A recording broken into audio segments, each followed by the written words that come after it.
I'm Colleen Rudolph. I'm a wife and a mother of 6. I'm a cradle Catholic. To be a disciple of Christ to me means that you are willing to struggle and that you're willing to ask the hard questions, look for answers, and trust that the church has them.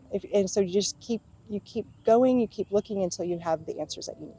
The church has always been a part of my life, a part of my family's life, and it's never something I've ever thought to leave. But that doesn't mean I haven't struggled with my faith. And at the center of that struggle is this idea that God is love. My childhood was fairly normal. I mean, I had parents, they both worked. I had a brother and a sister. We lived in a very comfortable but modest home, and we had all our needs met and had a wonderful church community. But around the time I was 10 years old, my dad had a freak accident and he injured his back and neck. From that time on, he was in intense pain.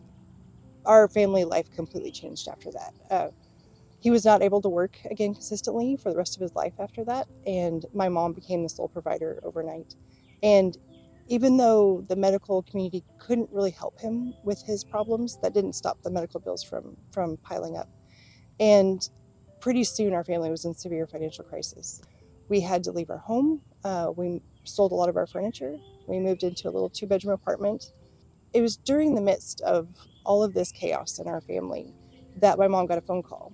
And it was from one of the other moms in the neighborhood. And she told my mom that her daughter had told her that another man in the neighborhood, another dad, had sexually abused her. And my mom came and talked to me, and she's asked if I knew anything about that. And at first I denied it. And then more little girls came forward, and more little girls came forward. And my mom came and asked me again. And then I admitted, yes, this man abused me as well. And around the time of my 12th birthday, it was just a few months after we had moved out of our home, there was a trial, and I had to testify, and it ended in a hung jury. Not long after that, I heard some other moms of the other victims talking, and they were discussing the possibility of a retrial, and they were talking about who did a good job of testifying, and they did not say my name. And when I realized that, I thought, they didn't believe me. The fact that they didn't believe me, that helped kind of silence me. I didn't think anybody really wanted to hear what I had to say, or if they did, that they believed me. So somewhere in my 30s, I think it was a combination of realizing how deeply I loved my children and how God's love has to be even bigger than that. I really began to struggle with why, if God loves me vastly more, infinitely more than I love my children, then how could he let such a horrible, evil thing happen to a child? And I came to kind of a crossroads. It's like, am I going to just go down the path of the world is messed up and that's just the way things are and there's nothing I can do about it? Or was I going to choose to believe that there was purpose and meaning to everything and that God truly is love? All of my life, I've been a reader, and I've always gone to books to make sense of the world and make sense of this struggle, this human struggle. And I realized that that's a very natural human thing. I mean, we all connect with stories. The Bible's full of them. Jesus taught using stories. The stories that really stick with us, the ones that we reread, we rewatch, we think about for a long time afterwards, those stories are ones that give us some glimpse of the great story, which is the story of salvation. And that story, God is the author of that story. And God is love. So that means that every bit of that story has to be in service of love. Otherwise, God wouldn't allow it. And so that means that the great story, the story of salvation, that's a comedy. I don't mean like a rom-com coming out of Hollywood, but like a Shakespearean comedy. And in a Shakespearean comedy, it starts out well, and then pretty soon things start going south, and the forces of evil and chaos just have a heyday, and pretty soon it seems like all is lost for the hero. Then somewhere around the end of the third act, there's a shift. And by the end, all the forces of evil have been thwarted. And in fact, a lot of times those evil things that they did end up bringing about the good ending for the hero.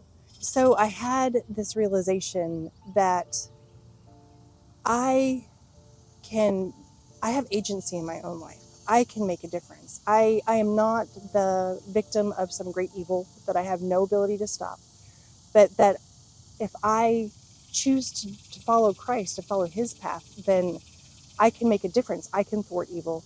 I can mess up the devil's plans too. And so when I started thinking about how can I do that? What does that mean in my own life? And I came up with an idea. And it's just a small way that I can kind of model the type of love that Christ had for us. And that way is I chose to pray for my abuser. That realization of that I can maybe snatch this soul back from hell, that didn't come until actually I was preparing for this. And I was thinking back through all of these things. And I have been praying for this man for years, but it wasn't until just the last few days that I realized what that means for the bigger picture. I realized that maybe the reason why God allowed this evil to happen to me is because I may be the only person in the whole world who will pray for this man. And that I may be an instrument that will help get him to heaven. When evil happens to us, that's not the end of the story. It doesn't stop there. There's much more to the story. And the much more part is where the beauty is. And that beauty can only come if we go through suffering. And that suffering makes the beauty even more beautiful. But we can cut off that beautiful part. We can stop it before it even happens. Through despair, through giving up, through just wallowing in our misery and our sorrow, and not trying to look up and try to ask those questions. God, how can I turn this around? How can I make good come out of this? How can I cooperate with you? And it just, when the hardships come, then, I mean, they're still hard, but they're not the end. They don't stop. They don't overwhelm me. The phrase God is love to me is not just a trite phrase. It's not something like a Band-Aid you put on something. I mean, God's love is the cross.